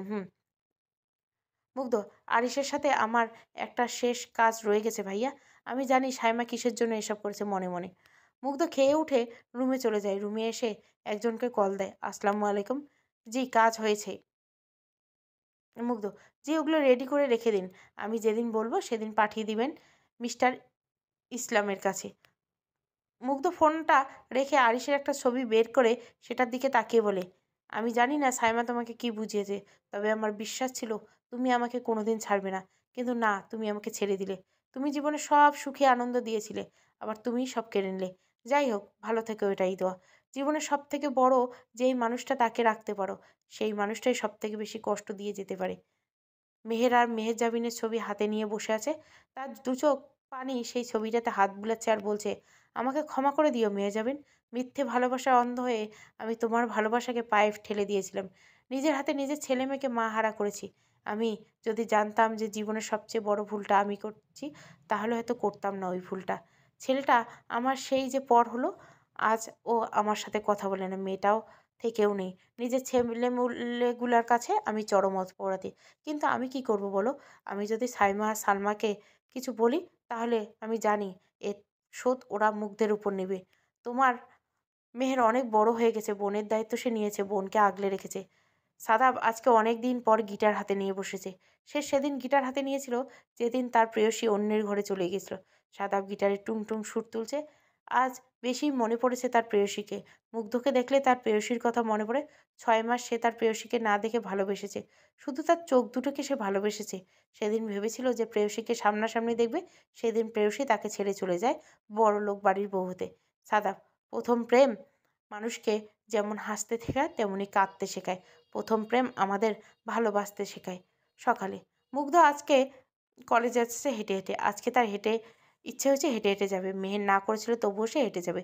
সাদিয়ার জন্য অনেকক্ষণ অপেক্ষা করবে 4 মাস তার মনে। মুগ্ধ আপন মনে হাঁটে, রাস্তার পাস্তার কাউকে দেখছে না। আগে আরিশের সাথে এভাবে ঘুরলে হেঁটে হেঁটে দুজনে ঘুরতো। আরিশের কথা মনে পড়তে বুক চিরে বেরিয়ে এলো দীর্ঘশ্বাস। মুগ্ধ হেঁটে 4 মাস তার মাথায় এলো সাদিয়া আজকে ওর সাথে হেঁটে যাবে বলেছে। মুগ্ধ রাস্তায় দাঁড়িয়েছিল, তখন চোখ গেল একটা দোকানের দিকে। সেখানে চোখ যেতে মুগ্ধের বুকটা ছ্যাদ করে উঠল। আরিশ আর সাইমা ঠিক তার অপর সাইডে এক দোকানের সামনে দাঁড়ানো। মুগ্ধর মুখ থেকে বেরিয়ে আসে, আরিশ সাইমা। চলবে, ভালো লাগলে নেক্সট পার্ট কালকে দিব। Thank you for watching. অবশ্যই সাবস্ক্রাইব করবেন।